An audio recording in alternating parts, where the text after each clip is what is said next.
Bien, pueden ver la pantalla y pueden escucharme bien. ¿Alguien puede confirmar? Sí, hermano, al menos la pantalla se ve y se te escucha bien. Perfecto.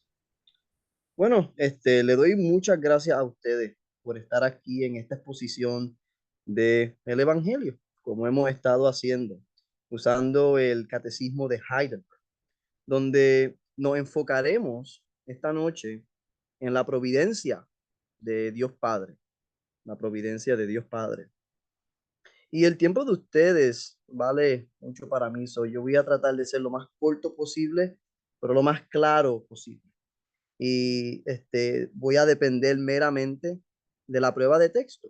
En otros videos hemos usado la teología sistemática, la teología histórica incluso, pero en esta exposición, como en otras, vamos a depender fuertemente de la prueba de texto. Entonces, nuestro hermano Claudio, en la exposición pasada, nos habló de la pregunta 24 al 26.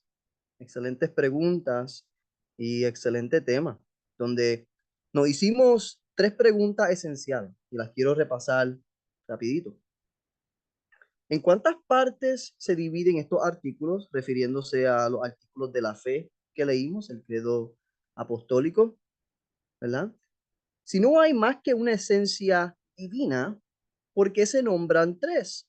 Padre, Hijo, Espíritu Santo. Esa fue la segunda pregunta de la semana pasada.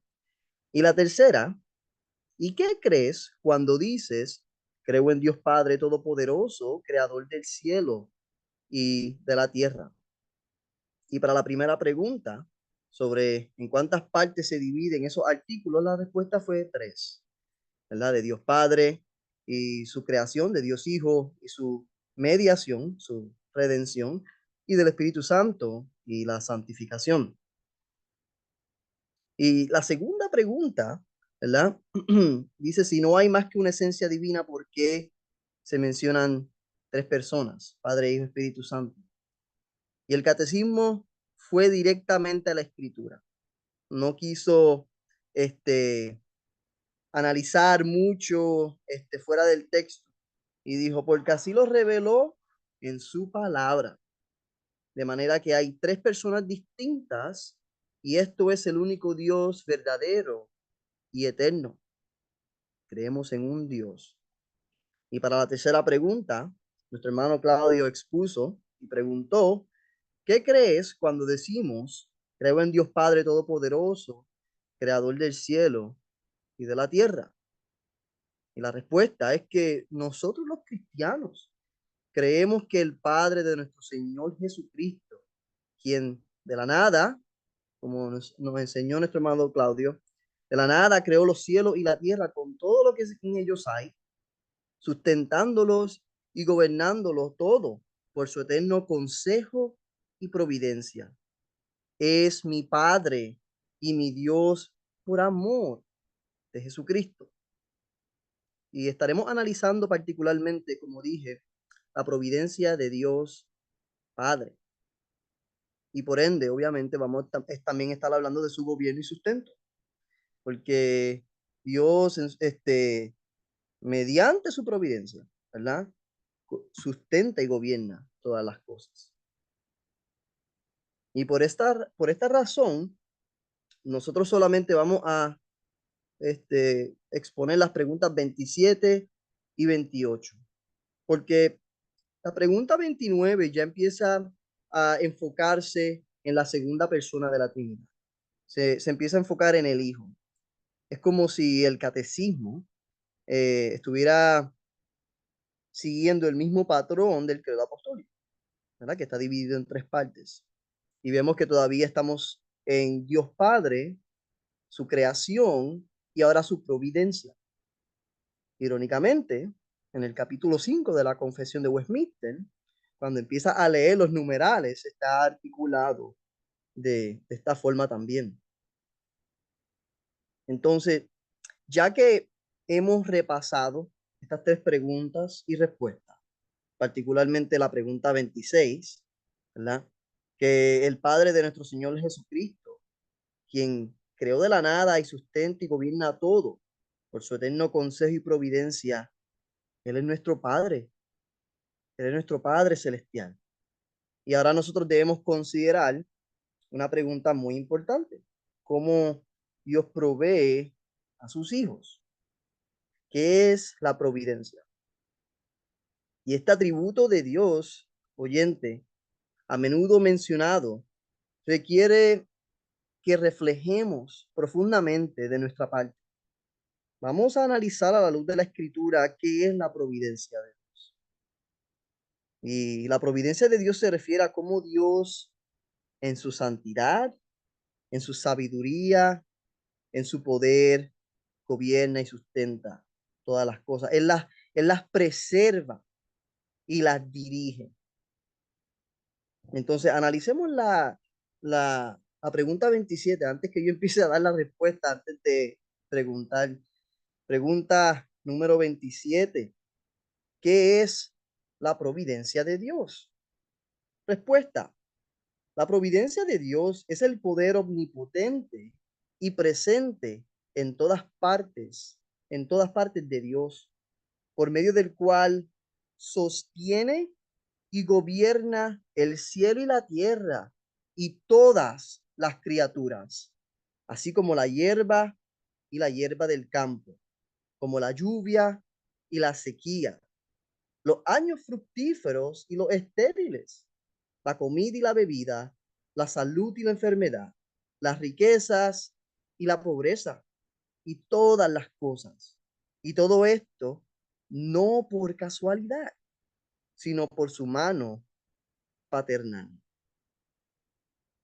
Y lo que la respuesta quiere decir, si no fue bastante clara ya, ¿verdad? En otras palabras, es que la providencia de Dios se refiere a su poder absoluto y su presencia en todas partes, constantemente. Dios, en su soberanía, Él sostiene y Él dirige todo el universo. Como dije, desde el cielo, la tierra y todas las criaturas. Pero analicemos la respuesta a la luz de la escritura. La respuesta dice que la providencia de Dios es su omnipotencia y omnipresencia. Pablo, cuando estaba hablando con los atenienses sobre el Dios vivo y verdadero, en Hechos 17, en Hechos 17:25, Pablo, hablando de Jehová, dice, ni he servido por manos humanas como si necesitase de algo, pues Él es quien da a todos vida y aliento y todas las cosas. Oyente, Dios es autosuficiente. Dios no depende de nada ni de nadie. Él es la fuente de toda vida y de sustento. Y obviamente esta exposición de Pablo era para demostrar que Jehová es el único Dios vivo y verdadero y que los dioses griegos dependían de estas fuerzas naturales y eran servidos por manos humanas. Pero nuestro Dios está en control, en gobierno de toda la creación. Dioses falsos, los dioses griegos. Pero dos versículos más adelante, en Hechos 17 todavía, en esta exposición de Pablo, él dice en el versículo 27 y 28, para que busquen a Dios, mira lo que les dice, para que busquen a Dios, sin alguna manera palpando puedan hallarle, aunque ciertamente no está lejos de cada uno de nosotros, porque en él vivimos, nos movemos y somos, como algunos de vuestros propios poetas también han dicho, porque linaje suyo somos. Y es bien interesante que Pablo esté citando a los filósofos griegos y dándole un poquito de teología natural. No voy a indagar en eso mucho hoy, pero Pablo le está demostrando que Dios existe que Jehová es el único Dios vivo y verdadero, el Dios que ellos no conocían. Oyente, Dios está siempre presente con nosotros. Dios es el fundamento de nuestra existencia, como dice el texto, por Él, ¿verdad? En Él vivimos, nos movemos y somos. O sea, Él es el fundamento de nuestra existencia y de nuestra actividad. En Él nos movemos.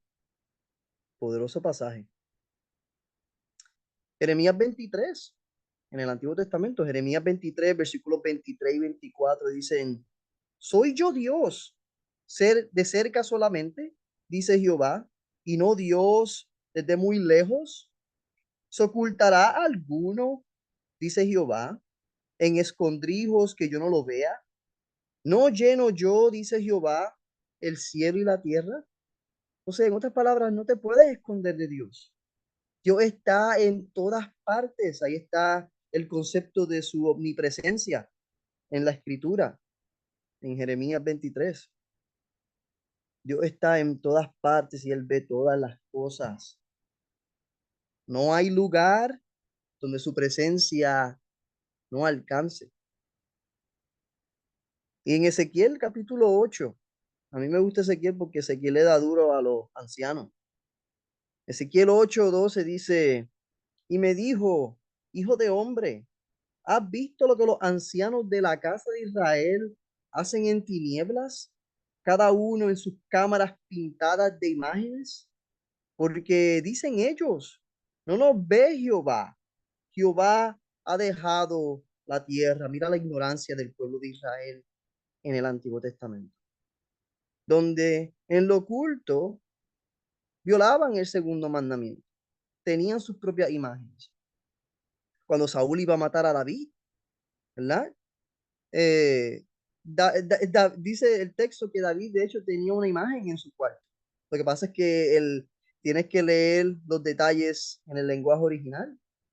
Pero desde tiempos antiguos, ¿verdad? El pueblo de Israel tenía un problema con la idolatría y servían otros dioses violando el séptimo mandamiento de del adulterio espiritual. Pero ellos cayeron en una ignorancia espiritual, pensaban que Dios no los veía, pero Dios no solamente tiene el poder, pero Él está en todos lados. Dios observa incluso las acciones ocultas. Ese fue el error de estos ancianos en Ezequiel 8. Ellos pensaban que Dios no los podía ver, pero Dios observa incluso las acciones ocultas, ocultas para nuestros ojos humanos. No hay nada oculto para Dios. Nada escapa a su conocimiento y mira, su vigilancia. Nada puede escapar su vigilancia. No solamente Dios tiene el poder, Él está en todos lados, pero mediante esto, Él también sustenta y gobierna la creación, como nos dice la respuesta número 27. Él sustenta y gobierna la creación. Salmo 104, versículos 27 al 30, nos enseñan el sustento y el gobierno de Dios. Voy a leer los versículos y luego explico cómo estos hablan del sustento y del gobierno de Dios. Salmo 104, 27 dice, todos ellos esperan en ti para que les des su comida a su tiempo. Les das, recogen. Abres tu mano, se sacian de bien. Escondes tu rostro, se turban. Les quitas el hálito, dejan de ser y vuelven al polvo. Envía tu espíritu, son creados y renuevas la faz de la tierra. El salmista. Y podemos ver que el versículo 27 y 28 nos hablan del sustento de Dios. Qué hermoso como lo describe el salmista, porque describe cómo todas las criaturas dependen de Dios. para su alimento y sustento, y obviamente eso nos incluye. Nos gusta pensar de pajaritos, ¿verdad? Porque eso es lo que dice Jesús. También nos gusta pensar de la flor y de la creación, pero piensa en ti, piensa en que tienes un Padre celestial y que si Él sostiene y gobierna la creación y alimenta a los pajaritos, ¿cómo no te va a cuidar a ti? El versículo 27 y 28 describen cómo las criaturas dependen de Dios como alimento y sustento. Dice el texto que ellos esperan en Él para que les dé la comida a su tiempo. Me encanta ese pasaje. Y esta dependencia absoluta de las criaturas sobre Dios nos enseña que Él es nuestro proveedor, pero no solamente un proveedor constante. Él provee una y otra vez. Él nos sustenta. Él nos da fuerza cuando la necesitamos. Déjenme añadir eso. El Espíritu Santo, como hemos hablado muchas veces, nos da muchos beneficios, pero beneficios, hay otros beneficios que son contingentes a la justificación, a la santificación, gozo y fuerza del Espíritu Santo. En los versículos 29 y 30 del Salmo 104 podemos también ver el gobierno de Dios en su creación, porque muestra el poder soberano de Dios sobre la vida y la muerte. Dice el texto que cuando Dios esconde su rostro, las criaturas se turban y mueren, pero cuando Dios envía su espíritu son creadas. Mira, mira el lenguaje del salmista. Hay una nueva vida, son creadas y la faz de la tierra es renovada. Qué bendición. Y esto evidencia que Dios tiene el control total sobre la creación. Y Él gobierna tanto la existencia como la renovación de la vida y del universo. Y eso es algo que no nos podemos olvidar porque ahí está nuestra esperanza. Hay una consumación final, una restauración de todas las cosas, donde habrá cielos nuevos y tierra nueva. También la respuesta nos dice que Dios está bajo el gobierno de todos los acontecimientos, como hablamos anteriormente. Y Jesús en Mateo 10:29 nos dice, no se venden dos pajaritos por un cuarto, con todo, ni uno de ellos cae a tierra sin vuestro Padre. Dios controla no solamente los eventos más pequeños, ¿verdad?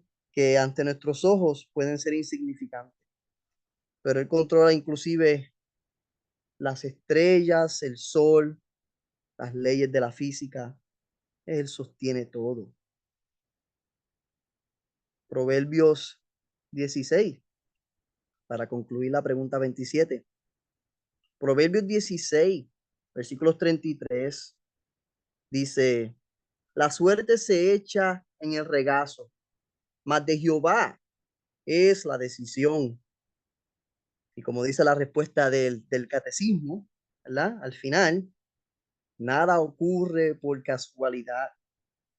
Todas las decisiones y todos los resultados están en manos de Dios, mis hermanos. Entonces, la providencia de Dios, como lo explica la respuesta a la pregunta 27, ¿verdad? Resalta, como dije, la omnipotencia y la omnipresencia de Dios. Él es todopoderoso y Él está en todos lados. Y eso debería ser de aliento para nosotros. Dios está con nosotros. ¿Quién contra nosotros? Esto significa que Dios, con su poder infinito, sostiene y gobierna el universo. Desde los eventos cósmicos hasta los detalles más pequeños de la vida cotidiana, de mi vida, de tu vida. Piensa en eso cada vez que te vengan las preocupaciones de la vida. Todos tenemos preocupaciones de la vida. Yo tengo muchas responsabilidades y como padre yo tengo ciertas responsabilidades de proveer. ¿verdad? Entonces, yo tengo que depender de Dios. Yo tengo que confiar en Él, no preocuparme por el mañana. Esto nos debería ayudar, porque todo, mis hermanos, todo, desde el crecimiento de la hierba hasta las riquezas que Dios te da, las enfermedades, todo esto está bajo su control soberano. Y quiero hacer una declaración porque no somos molinistas. No existe un solo aspecto de nuestra existencia que estuviera fuera del decreto de Dios. No hay nada en nuestra vida que ocurra fuera de su plan perfecto. Entonces, este conocimiento de la providencia de Dios, sabiendo que Dios es todopoderoso, que está en todos lados, ¿verdad? Nos debe consolar, pero no solamente nos debe consolar, nos debe guiar a responder de una manera adecuada ante nuestras situaciones, ante nuestras circunstancias de la vida. Y esto, oyente, nos conduce a nuestra próxima pregunta, la pregunta número 28. Déjenme pasarle el slide.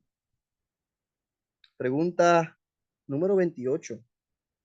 ¿Qué utilidad tiene para nosotros este conocimiento de la creación y providencia divina?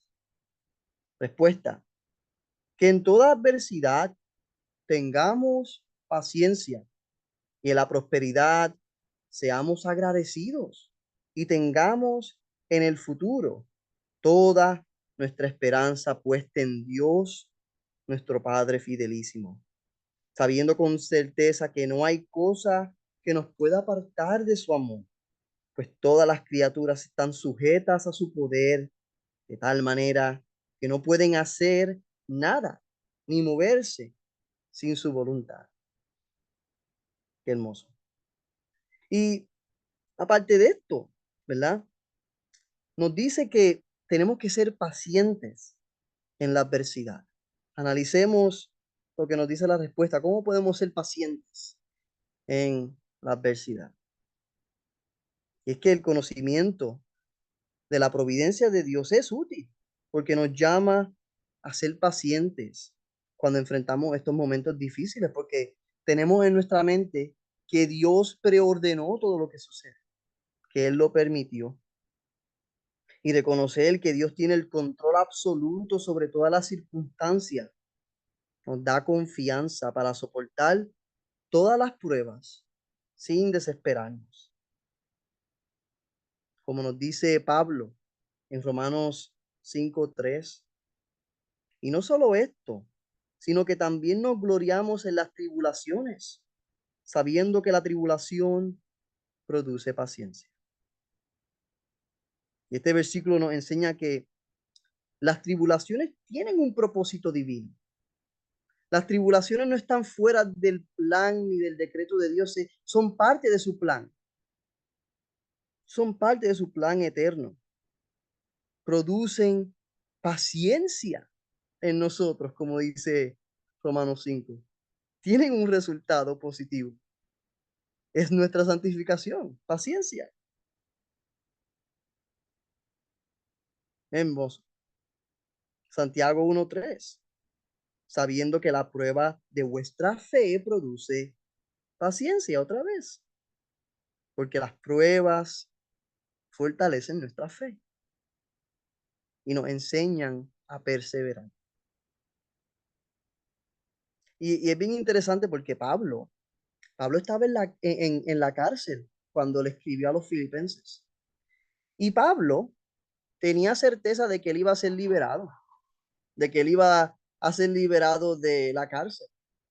Pablo tenía personas que predicaban a Cristo con malas intenciones fuera de la cárcel. Ahí donde estaba en Roma. O sea, él estaba en la cárcel y fuera de la cárcel habían personas que estaban predicando a Cristo por envidia, no sinceramente. Y Pablo está en esta situación que, oye, puede morir. Pablo puede morir en la cárcel mientras le escriba a los filipenses. Sin embargo, en Filipenses 1, del 19 al 26, Pablo dice, yo tengo certeza de algo, que yo voy a ser liberado, ¿verdad? Pablo tuvo paciencia, perseverancia. Y él dice, mira, voy a ser liberado, ya sea, ¿verdad? Que yo muera y que yo esté con Cristo, o que yo sea liberado de esta prisión y que pueda ir a ustedes para el beneficio de ustedes, dice él a los filipenses. Y esto realmente nos demuestra que tenemos que tener paciencia en el medio de la adversidad. Otro ejemplo es Job. Job capítulo 1, versículos 21 al 22. Dice, y dijo, desnudo salí del vientre de mi madre, y desnudo volveré allá. Jehová dio, y Jehová quitó. Sea el nombre de Jehová bendito. En todo esto, no pecó Job, ni atribuyó a Dios despropósito alguno. Y realmente Job muestra paciencia al aceptar la soberanía de Dios en su sufrimiento sin haber pecado ni culpar a Dios. Y me encanta la historia de Job porque según los preceptos humanos, lo que le estaba pasando a Job no se supone que estuviera pasando. Job era un hombre próspero que honraba a Dios, tenía una hermosa familia, hacían grandes banquetes. Job era un hombre que hacía sacrificios a Dios por sus hijos. En el Antiguo Testamento habían sacrificios para cubrir pecados, algunos para retribución, otros que eran para estrictamente para de la tribu de Leví. Habían sacrificios de agradecimiento a Dios que consistían de aceites y también habían sacrificios que consistían de una comida familiar. Y Job era activo en sacrificios. Sin embargo, estas calamidades le pasan en su vida. Vienen enemigos, destruyen sus bienes, después fuego cae del cielo, vienen más enemigos y después viene un gran viento, creo que dice el texto, y destruye la casa donde sus hijos estaban en un gran banquete. Y mira, y el pobre Job. Y luego vienen sus amigos, ¿verdad? Y le dicen, tú tuviste que haber pecado, muchacho. Tú tuviste que haber hecho algo. Y la lección, la enseñanza era que Dios es soberano. Y Job fue paciente. Él aceptó la soberanía de Dios. Él sabía que Dios sustenta todas las cosas y que Él gobierna todas las cosas. También podemos ver en la respuesta del catecismo que la providencia de Dios es útil porque nos ayuda a tener gratitud en la prosperidad. La providencia de Dios nos ayuda a ser más, a tener gratitud en la prosperidad, porque en tiempos de abundancia, este conocimiento nos lleva a agradecer a Dios, reconociendo que todas las bendiciones no vienen de nosotros, vienen de su mano. Dios nos ayuda a evitar la arrogancia y nos ayuda a recordar que nuestra prosperidad no es un fruto de nuestra capacidad, no es algo que yo estoy haciendo, sino algo que Él nos da por su gracia. Primera de Tesalonicense, capítulo 5, versículo 18, dice, dad gracias a Dios en todo, porque esta es la voluntad de Dios para con vosotros en Cristo Jesús. Mira, mira el énfasis de este texto. Dice que le dé gracias a Dios en todo, porque esa es la voluntad de Dios. Mira, los musulmanes, aunque tengan una falsa religión, algo que he observado es que si tú les das hasta un pedacito de un dulce, tú les das un dulcecito, y ellos le agradecen a su Dios falso. Ellos se encontraron un lápiz en el piso, ay, gracias, Señor. Y por todo, ¿verdad? Una oración y un agradecimiento. Yo en esta comunidad que hay muchos musulmanes, aunque están errados, obviamente, es la práctica para nosotros, ¿verdad? De agradecer a Dios en todo, lo encontramos en la Escritura. Entonces, nosotros que servimos al verdadero Dios, al único Dios vivo y verdadero, deberíamos ser agradecidos en todo. Y eso es lo que la providencia de Dios hace. Nos ayuda a ser más agradecidos, nos ayuda a agradecer en todas las circunstancias y aparte de vivir conforme a la voluntad de Dios. Deuteronomio 8, capítulo, capítulo 8, versículo 10 nos dice, y comerás y te saciarás y bendecirás a Jehová tu Dios por la buena tierra que te habrá dado y reconocer que nuestra propiedad es un don de Dios, nos va a ayudar a bendecirle y agradecerle. Como dije al principio, en el Antiguo Testamento habían sacrificios de agradecimiento a Dios. Ellos daban su aceite, daban el trigo, lo que tuvieran, ¿verdad? Como una señal de agradecimiento a Dios. No que vayamos a hacer eso, estamos en el nuevo pacto. No se confundan. Simplemente estoy diciendo de que hay una acción de gratitud a Dios que debería ser constante en todo. Y también nos dice que tenemos que tener esperanza en el futuro. La providencia de Dios, entender la providencia de Dios Padre, nos ayuda a tener esperanza en el futuro, nos ayuda a tener un horizonte escatológico positivo, seguro, tranquilo, porque sabemos que Dios preordena todo lo que sucede. Este conocimiento nos insta a confiar en Dios para el futuro, porque sabemos que Jesús vendrá, restaurará todas las cosas, que Él está sometiendo a todos sus enemigos por estado de sus pies. Esta confianza de Dios hacia Dios nos permite enfrentar el futuro sin temor, así como Pablo en Filipenses. Él decía, mira, yo voy a ser liberado de aquí, ¿ok? Ya sea estando con Cristo, que es mucho mejor, o saliendo de la cárcel, pero Dios será glorificado en mi cuerpo, tanto como vivo o si muero. Porque para mí el vivir es, porque para mí el morir es Cristo, el vivir es Cristo y el morir es ganancia. Disculpen. Salmo 55, versículo 22, dice, echa sobre Jehová tu carga y él te sustentará. No dejará siempre caído al justo. Mira, mira qué hermoso el texto. Y eso nos da esperanza para el futuro. Podemos confiar en que Dios no nos, porque que Dios sostendrá, nos sostendrá y no permitirá que nosotros seamos abandonados. Él no nos abandona. Romanos 5:4, el mismo Pablo que estaba más en la cárcel que un invicto, dice, y la paciencia prueba, que la paciencia produce prueba. Y la prueba, la esperanza, nuestra esperanza en el futuro. A mí me encanta el término, un horizonte escatológico.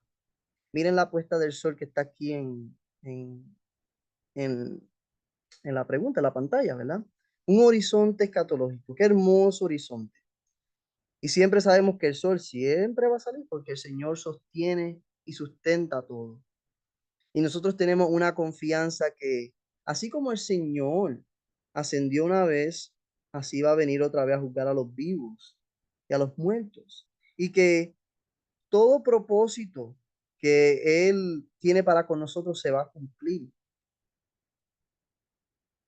Como nos dice Romanos 8, del 38 al 39, uno de mis versículos favoritos. Por lo cual estoy seguro de que ni la muerte, ni la vida, ni ángeles, ni principados, ni potestades, ni lo presente, ni lo porvenir, ni lo alto, ni lo profundo, ni ninguna otra cosa creada nos podrá separar del amor de Dios, que es en Cristo Jesús, Señor nuestro. Mi oyente, si estás en Cristo, nada puede separarte del amor de Dios, lo cual el amor de Dios que es inseparable. Nos debe dar una esperanza firme y segura porque tenemos a un sumo sacerdote que ha atravesado los cielos, está sentado a la diestra del Padre. Y tenemos que tener confianza de que todas las gracias y bendiciones Dios las dispensa a su creación, ya sea por la gracia común, ¿verdad? Y por su providencia, como hablamos en el día de hoy.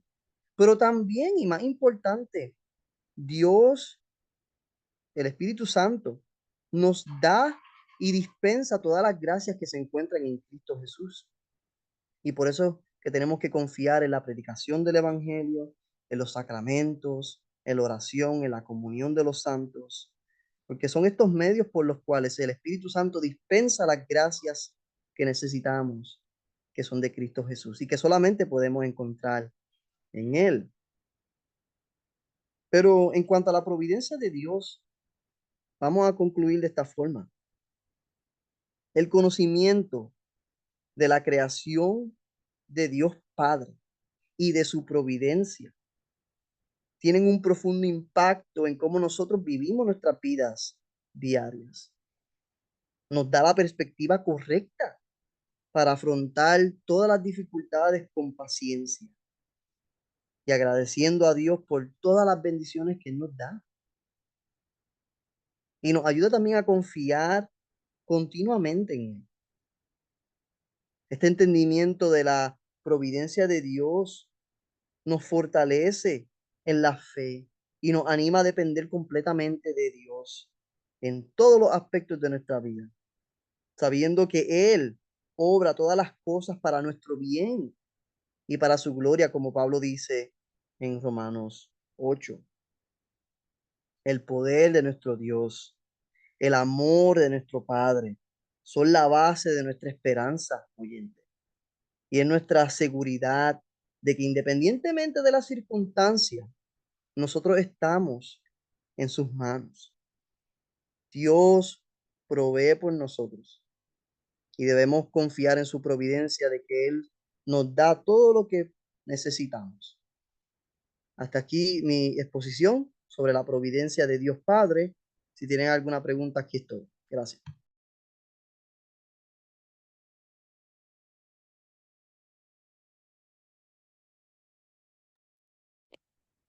No sé si alguien quiere hacer una pregunta o un comentario.